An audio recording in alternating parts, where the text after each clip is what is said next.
We reported today 473 cases of coronavirus in the community, and all of those were locally acquired. 202 of today's cases are linked to known outbreaks and cases, and the rest are under active investigation. We now have some 3,507 active cases in the state, all except 4 are locally acquired.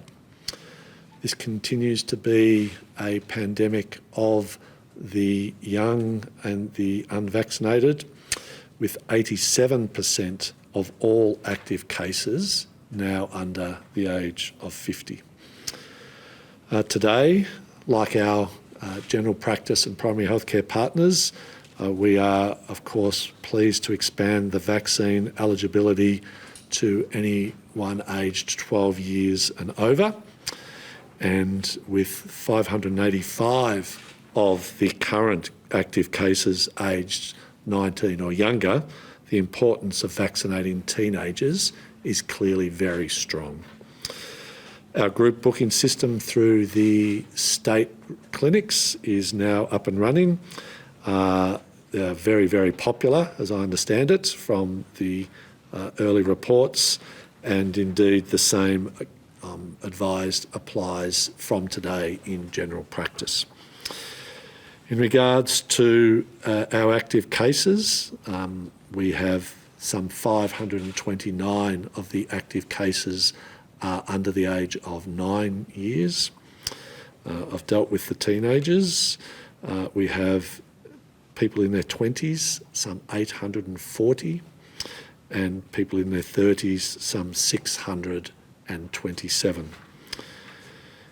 We processed 49,037 COVID-19 tests yesterday, and we delivered some 30,032 vaccines through the state-run clinics, the highest number we've delivered in our state-run clinics on a Sunday.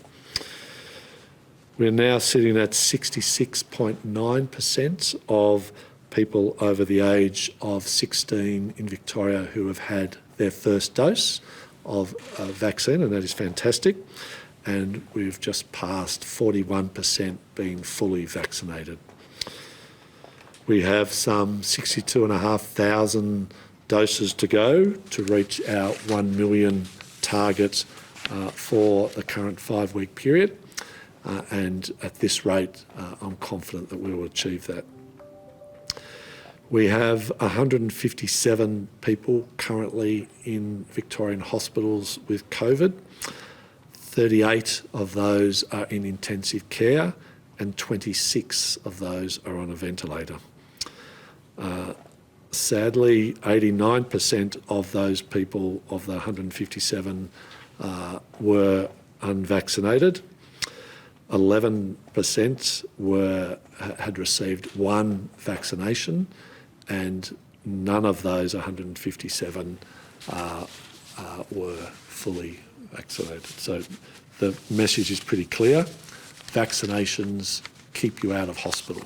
Vaccinations get us to the other side of this outbreak, and vaccinations are our ticket to something that looks like a COVID normal life, and that's what we all need to aspire to.